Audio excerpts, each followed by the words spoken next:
was happy as a lark. But now I go for walks, to the movies, maybe to the park. I have a seat on the same old bench to watch the children play. You know, tomorrow is their future. But for me, just another day. They all gather around me. They seem to know my name. We laugh, tell a few jokes, but it still doesn't ease my pain. I know I can't hide from a memory, though day after day I've tried. I keep saying she'll be back, but today again I've lied. Oh, I see her face everywhere I go, on the street and even at the picture show. Have you seen her? Tell me, have you seen her? Oh, I hear her voice. Good morning, WVON listeners. This is George Wright, the Partnership Show. Have you seen her, Danny? I've seen her. So before I go into the significance of that song, I want to wish you a Happy New Year. We have made another trip around the sun, right? Thank you. And as I was thinking about this, Danny, I reflected on some of the individuals who we lost, who didn't make it in terms of that other trip around the sun. And some of those names, I'd like to just kind of read them off. Jim Brown. Wow. Tina Turner. Oh, Tina. Harry Belafonte, Richard Roundtree, Willis Reed, Wayne Shorter, Rosalind Pope, just to name a few. Mm-hmm. So these individuals inspired us, whether it be in sports, whether it be in life, whether it be our faith. All of those individuals made a significant impact on this world, absolutely, in their community, and we still offer our condolences and our prayers to their families. So once again, this is the Partnership Show. George Wright, my partner in crime, Danny Marshall. Again, how you doing this morning? Like you said, George, it's the first Saturday in the new year, first show in this year. Glad to be back in the studio. Glad to be on this side of 2024. So we made it. What more could we ask for? So we're blessed and fortunate to have a significantly important person on the line as our guest this morning, someone who has been an inspiration to me all of my life. I've known this person since I was actually born, and having had a lot of opportunity to sit and talk with him since I was a very young child and a young teenager and a young man, and now we have done some things in the community. I'd like to introduce our listening audience to a well-known name, Dr. Byron T. Brazier. Dr. Brazier, are you there?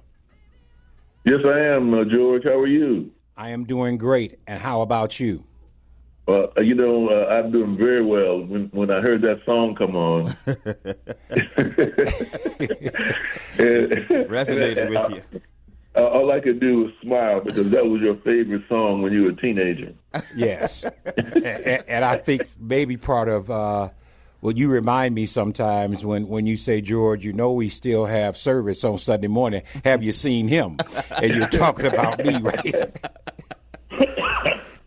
George, have we seen you? So thank you for coming on to the WVON show. We're going to talk about workforce and talk about community development and talk about community relations and the intersection, I believe, between we'll talk a little bit about this in terms of what I believe is this kind of, again, point where it's an inflection between faith, religion, jobs, careers, communities, et cetera. So I'm going to open up the conversation with a question, and it's going to be one that's provocative, and we want our listeners to actually chime in as well. Remember, listeners, WVON 773-591-1690, 773-591-1690. This show is hosted by the Chicago Cook Workforce Partnership, an umbrella organization. Well, Danny, as we do it all the time, yes, you explain to our listening audience what the partnership is and what do we do? Who is the partnership? We are a nonprofit umbrella organization. We operate the largest public-funded workforce system in the nation, serving Chicago and Cook County. Our network is made up of 100 agencies in Chicago and Cook County that offers job search and training assistance at no cost. to our job seekers nor to businesses. We connect job seekers to careers and employers to talented job seekers so that they can make the hire. If you or somebody you know are interested in any of our services, have them visit us online at levelupajc.org or call us 800-720-2515. Thank you, Danny. So, Dr. Brazier, so here we go. There are those pundits who will tell anyone who listens that especially the black church is dying. They will tell you that, and this is not just endemic to the black church, but they will say all churches are a thing of the past. They point to things such as evidence around churches are aging. A lot of the populations and the parishioners that go to church are older individuals, and the young people, they say, are not having it. The church has had to change. I remember as a small kid going to Apostolic Church of God, as you will recall, I didn't have to deal with this, but women couldn't wear pants at that point. Wow. I had my pants on. Women had to have a skirt of a certain length. Makeup was not in vogue. And as the times changed and the parishioners changed, the church had to adjust. So the intersection of how now we look at workforce, people looking for jobs. No longer are people interested in just saying, I am coming to a job. I'm going to sit in an office with a suit and tie on 9 to 5. No longer is it those individuals who say, I can actually work remotely. I can work virtually. Mm-hmm. I can wear sneakers to work. I can wear halter tops. I can wear shorts. So not unlike the churches most people would, or a lot of people would actually suggest, has had to change. The face of workforce has had to change. Absolutely. What say you, Dr. Brazier, about this metamorphosis, this change, if you will, in terms of not only how we have our faith and how we look at religion, but also how we look at our incomes and our jobs and our careers? Well, George, you have asked a very complex question because our society has shifted and has followed a very prophetic understanding when the scriptures say that the wicked men shall wax worse and worse. We find that to be the case. When we read the word that says perilous times shall come, and we recognize that we are there, and all the prophecies that are in Scripture waiting up to the coming of Jesus are already being completed and are in place as we go. And so, given from a spiritual standpoint, that is the case where there is a greater division between the actions and thoughts of the world, and then where is the church? And so the rationale for the church is that God does not change. His word is still His word, and it is man who changes, and it is and begins to evolve, and then we find this greater separation between God and man, which has been prophesied. Now, the other side of that is that when people talk about, well, look how bad the world is, where is God? Well, it is really out of man's free will that we're in the condition we're in. God didn't produce this. We have a free will, and we produce the conditions of this world. And all we have to do is look at our politics today, where there are those who would rather follow the leading of a despot, follow the leading of a known liar, and then to follow what is right. So we find ourselves in a society in this kind of situation. But then it is the church that is the only place that speaks out against this. It is the church that does these things. So we are not irrelevant. And we have young people joining our church every week. So in some cases, it's a misnomer that the church is decreasing. Now, I will say that in Chicago and a lot of other northern cities, there's been a move back to the South So Chicago's lost 300,000 black people. Well, you can't lose 300,000 black people and not impact the society and churches as a whole. And so if you find a decrease, then you're going to find it, a lot of it in that move. But secondly, the pandemic certainly caused a separation where they said, well, I can do church this way, or I can do church that way. And so we find ourselves in an ongoing process that church and world are still trying to figure out. Thank you, Dr. Brazier. And I'm going to ask you a question, and then I'm going to go to a caller, but I'd love to hear your question of this next question around, once again, this intersection between church and workforce. And a lot of times we will have on this show, we talk about myths and we dispel those myths, and we have experts, people that are important, people that actually have lived experiences, and people that we're calling living witnesses, such as yourself, to come on the partnership show and talk about it. So here's another somewhat controversial or prophetic question. There are many that talk about the church having had prosperity, but the neighborhood in which the church is engaged in or is sitting in is dilapidated. That's good. They say that the only thriving business, and they call it a business, in the community is the church.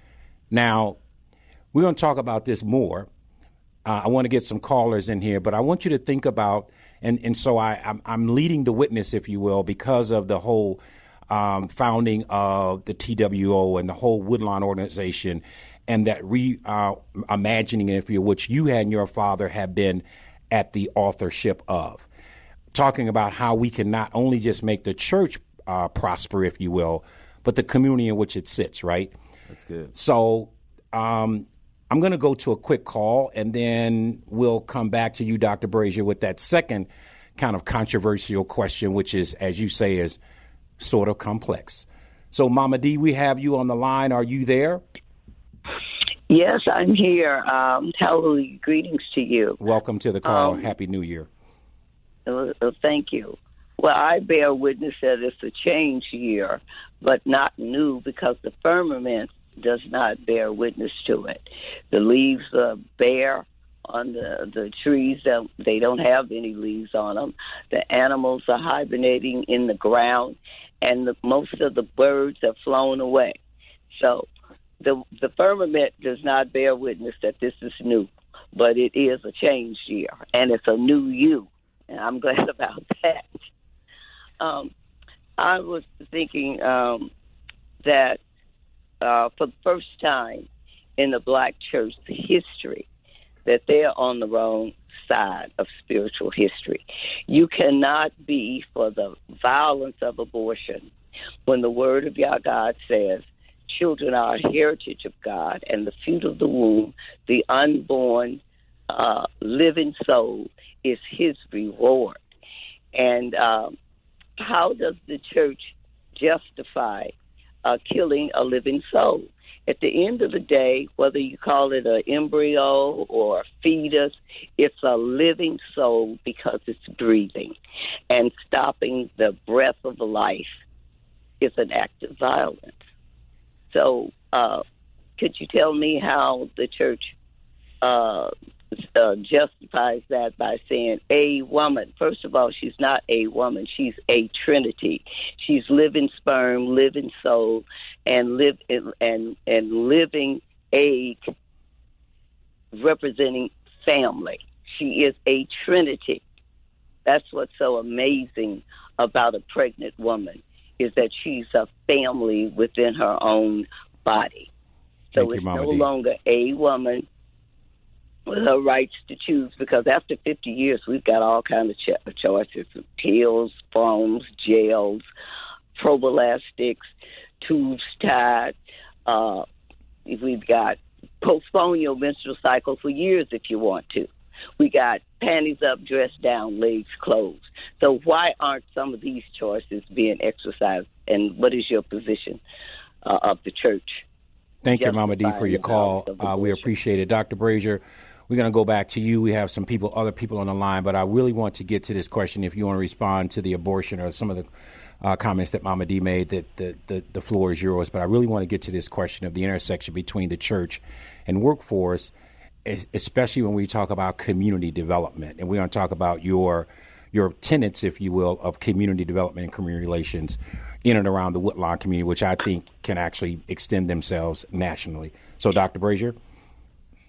Well, it's a very complex position to take.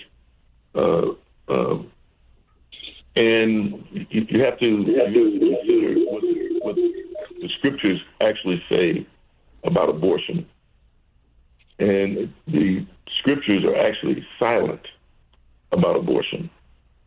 You can't find a scripture concerning abortion, and the ones that are cited, the Jeremiah scripture and others, do not actually address abortion. It was never their intent. Jeremiah in his writing was never looking to address abortion. It is one that we used and applied it. Abortion is a very strong ethic and should not be used lightly. Should not be used as birth control. And the Apostolic Church of God does not support abortion. At the same time, I think our politicians have taken it too far, that have criminalized this when in fact it is based on the woman's health. So as we take a look at this, there is a woman's right to choose.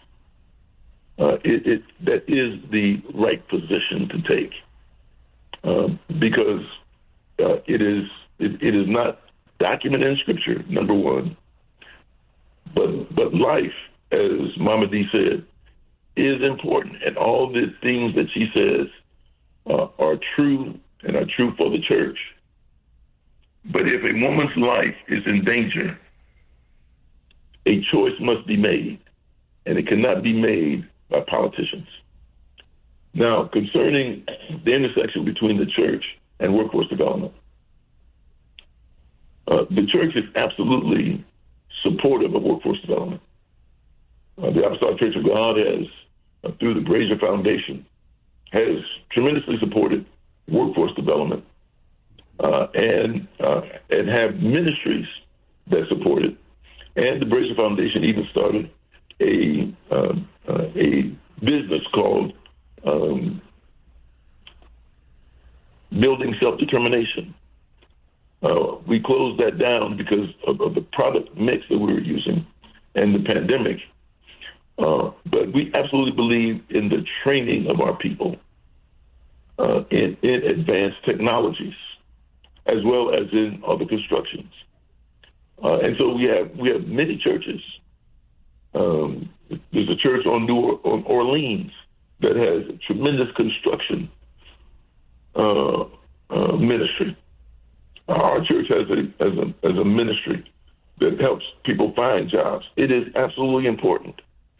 So we are absolutely supportive of it and have created ministries to support that desire. Thank you, Dr. Brazier. We're going to come back and really talk about, once again, your cornerstones that you have outlined for not only Woodlawn, but once again, those tenets that actually start with workforce and community development. We're going to get another call on the line now. Cliff, you've been holding for a while. I want to get you on WVON. Cliff, are you there? Thanks for taking my call. I'll be brief. We have Dr. King's birthday. The celebration is coming up. And so my question is, did Dr. King as a preacher, did he not preach salvation? Did he not preach spirituality? So the point I'm making is that today, many of our preachers, particularly here in Connecticut, it seems like they'll get a black card to speak on Dr. King and the issues that impact the black community, opposed to the other Sundays in which they don't. So my point and my question is, where are the Dr. Kings in terms of the preachers, the activist preachers in our society today? Thanks for taking my call. I think I'll listen to your response. Thank you, Cliff. Well, I think we still have the activist preachers that are there that are very active, and probably more than the time during Dr. King. Our society is during that time, and I met Dr. King when I was a teenager, and my father was very, very close to Dr. King, and there was one issue that was taking place during that time, which was segregation. And so Dr. King really approached this idea of segregation, and there was a mounting desire for that. And even when Dr. King came to Chicago, only 10% of the pastors supported Dr. King. And then later, that every pastor really supported the message of Dr. King. Our issues now are so complex and go far beyond this, a single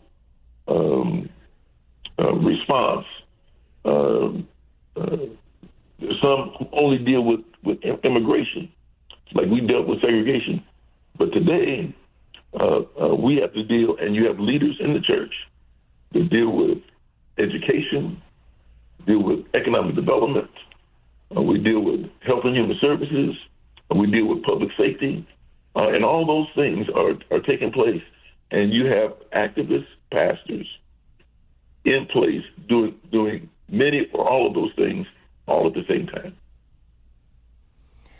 Thank you, Dr. Brazier. We have a couple more callers that are holding on. I'm going to get to you, I promise. I want to get back to this notion, though, Dr. Brazier, of this tenet, because this really is, we're talking about community development at its core. And obviously you can't have a community to be developed if you leave out the black church. And so we're including the black church in this larger conversation around what is it? How do we define community development? I believe community development has to start with a career. It's the reason why we work in workforce, right, Danny? Is that this is something, I don't care how affordable you make the house.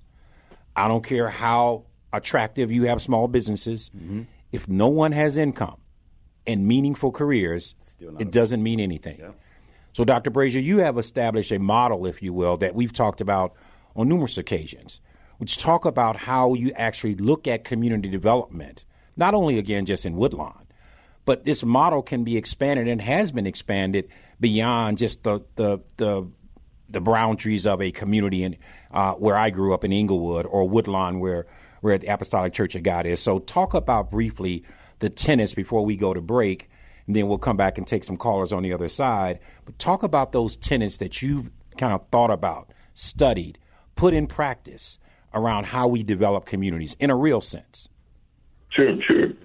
One of the things that when you take a look at community is what is it that creates a community that is a growth community.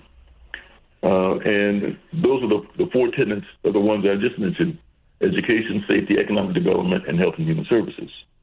And what we come to understand is that a healthy community has strong economic development and strong education, which tend to help in the area of public safety and health and human services. So if you have strong education, strong economic development, you will tend to have less public safety and less health and human services. If the community has low economic development and low education, it will have high safety needs and high human service needs. And so so what we must do is to address all four of these tenets as a community at the same time. What we have tended to do is to operate by programs.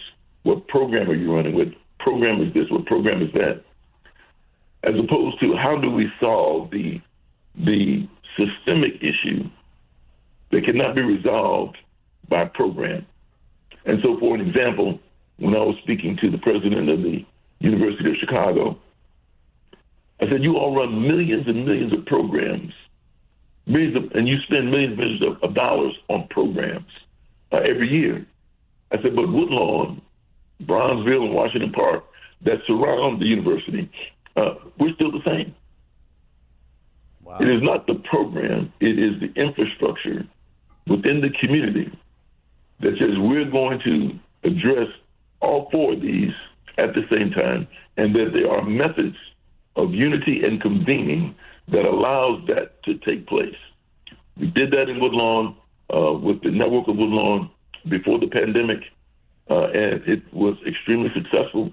We are re-engaging in that effort now that it's after the pandemic, and it is so important that we not manage ourselves in our condition, because if you manage someone in poverty, that's where they stay. Ooh, that's good.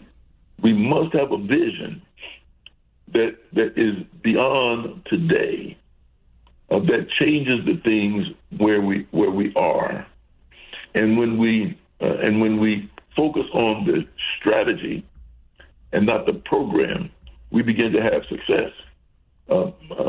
But it doesn't flow with I want mine now. But we must have a generational strategy. While you're also running programs and getting those things done, don't not run programs. Continue to do that. But you've got to have a vision that is generational.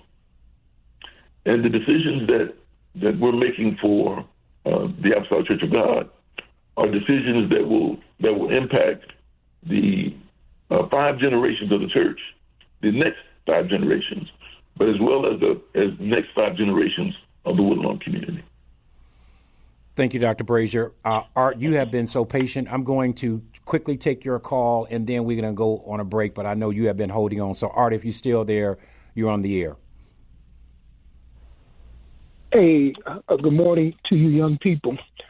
When you asked that question, you answered it, what, structure is necessary to build businesses or the relationship between the church and the community in terms of building economic wealth. It all starts with the basis of family. If you don't have a strong black man, woman, and children, and a universal community code of conduct and the family value system that does not have anything to do with personal doctrine of religion, then you're not going to be able to build any community, because you have no foundation, which the structure is a family that operates under some form of community code of conduct in the family value system. And that means a black man, black woman, and black children. And I leave with that, and I end with, and what now, black people. Thank you, Art, for the call. We're going to take a quick break. Before you do that, I want to respond quickly to your comment, Art, because it goes back to my relationship with this great man, Dr. Brazier, who we have as our guest. I met Dr. Brazier as a young child because my family, my mom, my dad, my sister, we all attended the church. And when I look back on those days, it was, in fact, a family affair. And I think that you hit upon something when we talk about, as many pundits would talk about, the degradation of the black family that is now causing not only our churches to have to pivot, but our workforce to have to pivot as well. So we'll leave it at that, Dr. Brazier. We're going to come back in about 2 or 3 minutes, and then we've got some other callers on the line. I appreciate your patience. Great discussion. We'll take a quick break.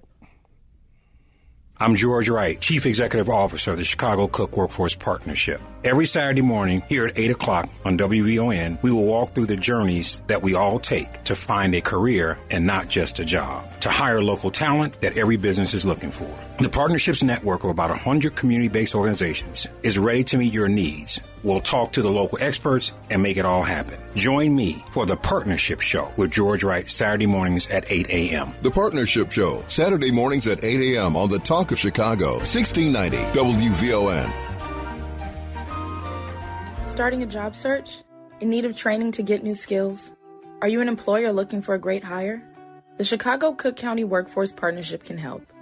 We're the umbrella organization for the largest publicly funded workforce development system in the nation, serving Chicago and Cook County. Our network consists of more than 90 community-based organizations that can offer you the assistance you need at no cost. Make the call. Dial 1-800-720-2515 or visit shycookworks.org to find the connection you need. Welcome back, WVON callers. This is the Partnership Show with George Wright. Danny Marshall, my partner in crime, is here as well. And our special guest this morning, Dr. Byron T. Brazier of the Apostolic Church of God, community activist, community organizer, voice of the community, and someone who has been my counselor, my friend, my pastor, my confidant for many, many, many years. Thanks again, Dr. Brazier, for taking time out of what has to be your busy schedule to join us. I want to go back to this question I asked, and before I do that, I am going to get a caller in who's been waiting for quite some time. I promised I would get to a caller after the break, and I believe, so I'm probably going to get the name wrong, but is it Sel, S-E-L? If you're there, you're on the line. Yes, it's Sel, S-E-L. Good morning. Good morning. Good morning. First, I want to recognize Sister Carrie, who ran your veterans program there at the church. I miss her so much. She's such a great contribution to the whole purpose of trying to assist veterans. She's an extreme compliment to the mission of the church, and I want to get that out there first. Thank you very much. I'm not, yes, sir. Not trying to support Mama D in her position, but Dr. Brazier, the Bible does speak to abortion in the form of thou shalt not kill. Now, I'm not, again, supporting her, but I believe a woman has a right to decide what it is that she wants to do with her body, and that's between her and God. I humbly but proudly say, no one has my position on cleaning up communities. When we go to talking about community and economic development, this cleaning up a community has a direct impact on the plausibility of that. First of all, when you clean up, you're worth more automatically. And when you start from the inside out, meaning your soul, your mind, your spirit, you're worth more to yourself and to everybody else. I'm going to bring an Ebony Zone concept to Chicago. And to get a better ideas of what it is, Dr. Brazier, look up Blue Zones.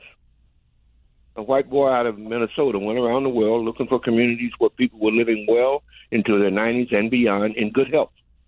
And there were certain social attributes, determinants, that influence the quality of life, certainly in terms of the longevity of it. Well, borrowing from that heavily, but also from studies done by the Center for Disease Control, the American Medical Association, the Ford Foundation, the University of Pennsylvania, I'm crafting something that will be known as the Ebony Zone, because it takes a special approach toward encouraging us to understand the value of being clean. It is the least expensive route toward economic development. Sometimes it doesn't always take money. Money certainly helps. The viaduct right up the street from you, there's 65th in Dorchester. Ever since that mural was put there on both sides, I have been going over there cleaning that up, trying to maintain it. It's such gorgeous, beautiful work. But I will be coming by to talk with you about my concept. This has got to be our foundation to bring us back. Everything else has been done, and if you want to see my work, go over to the museum, DuSable Museum. I have gotten those trees pruned by the park department. It hasn't looked that way in decades, Dr. Brazier. And I want you to understand that I have a no-nonsense attitude toward what our parks should look like. I'll be over to meet with you. Thank you, Sal, for your call. Thank you. Dr. Brazier, I want to you can respond however you want, but I want to try to pivot the conversation back to this concept of economic development and the four tenets that you talked about, and Sure. and pull it back into this notion that people once again have this myth that says, and they call it prosperity or the separation of church and state, and I think that the work that you have continued that started with the Arthur M. Brazier Foundation and continues on today certainly dispels a myth that a church need not be an island. No man stands alone. And you have constantly tried to make sure that while the church is growing, that the community prospers at the same time. Can you speak about the importance of that?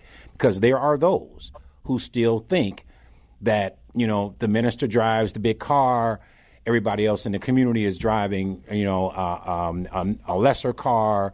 Humpties. Right, as you call it, Danny. It's the Humpties, right? And the preacher is wearing the nice clothes, and everybody else is trying to go to the Goodwill. Can you talk about the intersection between a prosperous church in a community and a community that's also prospering, and how that? And Danny, I know you might want to get in the question as well, as how you actually kind of think about that, because that's at the core of some of the people who are saying, I don't know about this. The church is shiny and it looks like a building on the hill, and I've got to go back to my apartment and figure out how to get rid of these roaches. Yeah. So, talk about that and how you've actually not, you and I have said this many times. I can see better than I can hear. So it's the actions that you put in place in and around the Woodlawn community that get me to believing and thinking and knowing that there's this intersection, if you will. Well, let me say that one thing that I mentioned before, and I'll repeat it again. There was a gentleman who told me, he said, Dr. Brazier, we in the human services business. And he said, we manage people in their condition. And when you manage someone in poverty, that's where they stay. And he said the government is the largest manager of people. So when you find yourself in a reservation level system, and that is individualized, and then you have an institution like the church, it begins to stand out as the vehicle by which you can drive prosperity or you can drive economic development. But it's the mission of the church is actually is for the move and the maintenance and the transformation through Jesus Christ. That's the mission. Mm-hmm. Now, as we approach, how does now church operate? We must operate as the institution that we are, and however that calling is. In our case, it is on those four pillars that I spoke about before. That is the reason for the initiation of the network of Woodlawn, which I began in 2011, 2012, to really address the systemic issues, looking at stakeholders and residents all at the same place, going down the same pattern.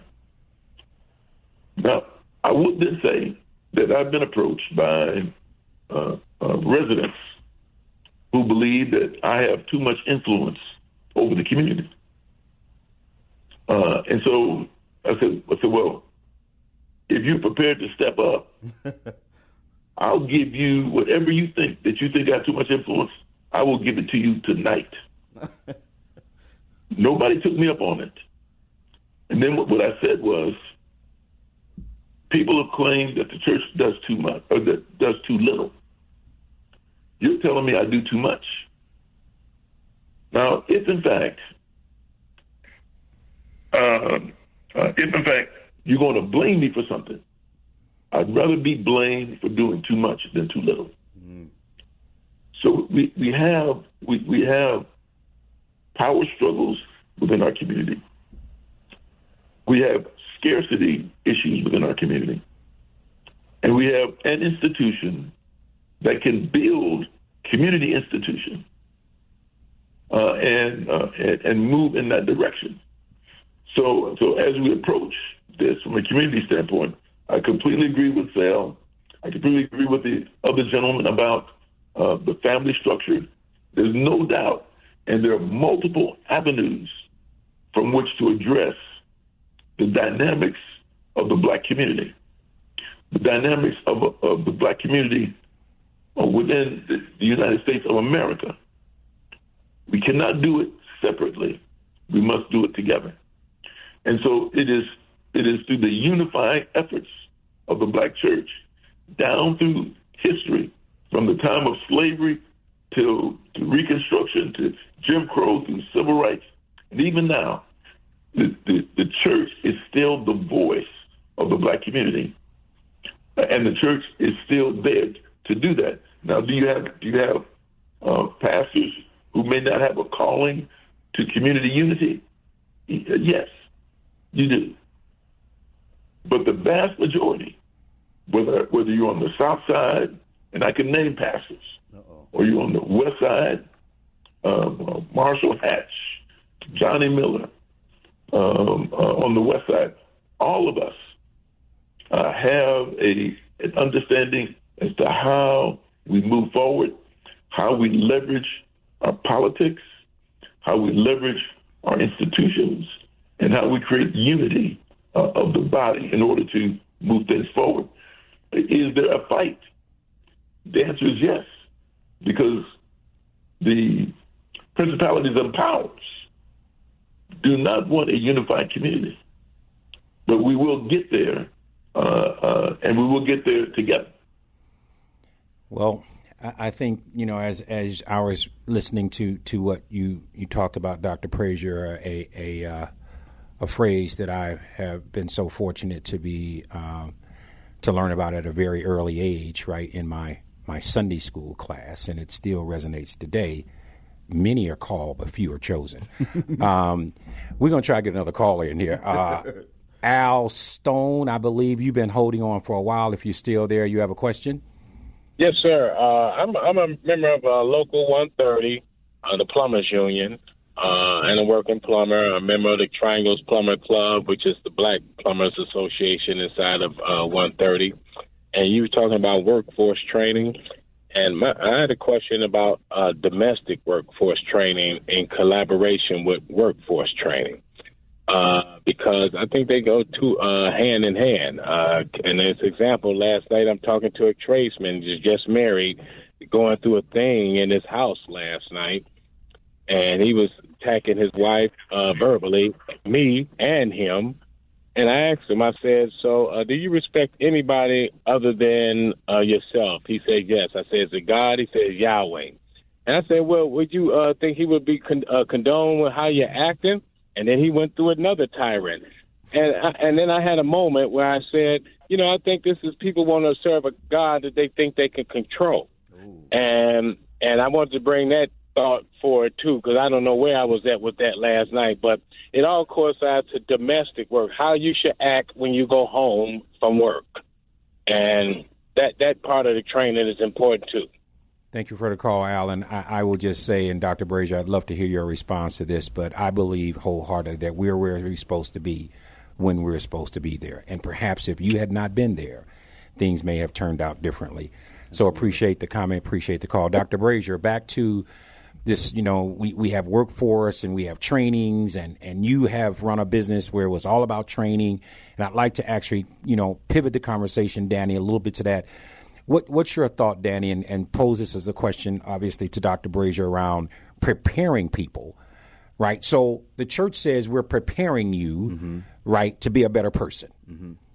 We're giving you teachings that allow you to understand the tenets of something beyond yourself. Mm-hmm. In workforce, we're training people to have a career. Mm-hmm. We're not just giving them a job and saying, go figure it out, because we know that when that happens, they come back. They come back. So talk about this whole notion of training that Al brought up. Mm-hmm. And then, Dr. Brazier, splash in terms of your feeling of how we can use maybe the influence that the church has in our communities to make sure people aren't just – because training is hard. I mean, it's difficult. It's being prepared to do something. Absolutely. Right? There's an old saying that goes something like this. It's not the touchdown. It's how you march down the field. If you march down the field correctly, the touchdown is going to happen. It must happen. But don't think that you're going to score without being prepared. So talk about that in terms of workforce, and then Dr. Brazier, talk about what you've done in terms of whether it's a network of Woodlawn, Arthur and Brazier Foundation, to prepare people to take these careers on. I want to just first lift up the program that Dr. Brazier mentioned, because actually that was a program that I assisted residents on as well. That training, that BSD, that building self-determination, that's an initiative that he had with the Housing Authority. And that was one of my first positions here at the partnership, was working with CHA residents. So I wanted to lift up that program because I remember referring people to different cohorts at the location on 95th and Cottage. And so I remember that training program in manufacturing and I think technology, that program that you guys had working with individuals. And that was one of the things that I believe this organization, Arthur Brazier organization, did to step outside of the traditional church role. Right. Obviously, as you mentioned, George, the neighborhood, the homes can be affordable. The neighborhoods can be beautiful. But if the people can't afford it, then who is affordable to?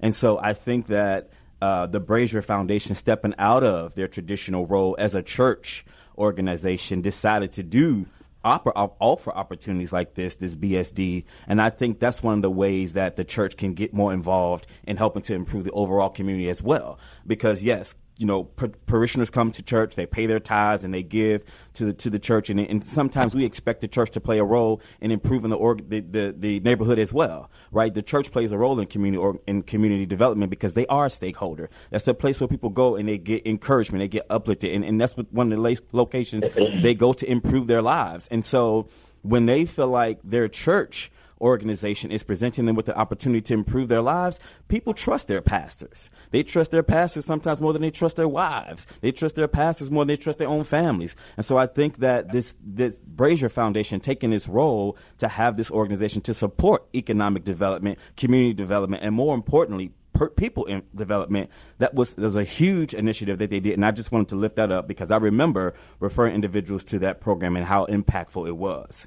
But to your question, George, like I said, I believe that I forgot what my question was. Can you repeat it? How do churches and community development kind of work together? And I think that's the point. Preparing people, so the preparation part. And so because people come to the church for uplifting and support, and they find that through counseling, but then they also need to be employed. They need to support their families. They need to support their kids, and so they need to pay their mortgages. This is how you do community development, putting people in a position to improve their lives, and this is what this organization did. So, Dr. Brazier, talk about preparedness, and again, what's your stance and what have you done in terms of making sure that people are prepared to take on these career opportunities, which ultimately not only uplifts the church, the community, our city, our neighborhoods, our country. Well, George, I appreciate that. Down through when we talked about preparation, one of and you even go back to my father in the 1960s, education and preparation for people were very important. My father had $1 million program where he brought together the Blackstone Rangers and Eastside Disciples into the same place for education. When we produced the network of Woodlawn and the Woodlawn Children's Promise Community, it was about education and preparation of our young people, and it was implemented in every school in the Woodlawn community. And during that time, every school, other than the high school, was rated as a level 1 school. All of our elementary schools, and so we believe in the preparation, and it requires an infrastructure that is long term, that's beyond the program. And so the next level of what the Apostolic Church of God is doing is we're taking a look at, and if you go to what is known as Woodlawn Central, it is a website called woodlawncentral.com. We are, as a church, now going to redevelop our 8 acres of parking lots for the benefit of the church and for the benefit of the community. for the long-term lasting. It will. This will be in effect for the next 5 generations. And the idea is, how do you have residence and business at the same time? So there will be a residential component, which will be about 800 units, but it'll also have 253,000 square feet of commercial space. We're also going to have vertical farming. We're going to have a theater. We're going to have a hotel. And all these things are going to take place on these 8 acres around the church. But one of the most critical elements of this is looking to make this development its own TIF district. And so if you're looking at making this a TIF district, which we can do, it could produce $100 million to $150 million of tax incremental financing that could go to help building up the schools in Woodlawn, the businesses in Woodlawn, the technology infrastructure in Woodlawn, and so forth and so on. So one of the biggest efforts that we're doing now is how do we, when we build, the community gets built. And so when we expand, and we're not going to sell any property, this is all going to be, it's going to be, if in fact anything happens on the property, it'll be a lease to a developer. They have to pay for them. They have to pay a lease. We're not selling anything. Somebody thought that we were selling off our land. We're not selling off anything. But it will produce jobs. It will produce economics. It'll be generational in nature. Because when we invest in our schools, and we have a strategy for the schools, when we invest in our schools, you invest in your future. Yes. You invest in your community. And so when you, Thank you. So if you have jobs and children, and we have this going, I think that the church will then is in a position to do more. Thank you, Dr. Brazier. We have about a minute to go. I know that we have some callers that couldn't get in. So, Prince's brother, Chris Limo, if you send us an email at where, Danny? They are going to visit us online at levelupajc.org. Levelupajc.org. Dr. Brazier, we end the partnership show with this song that we pulled out from the archives that resonates with me, and I think this show and your presence on it certainly exemplify what the gospel clefs are saying in this song, which is, the whole song is entitled, as you know, Open Our Eyes. Thanks to all of our VON listeners. We will see you next Saturday morning. Thank you, Dr. Brazier, for your presence, your wisdom, and your remarks. Take care. Thank you, George.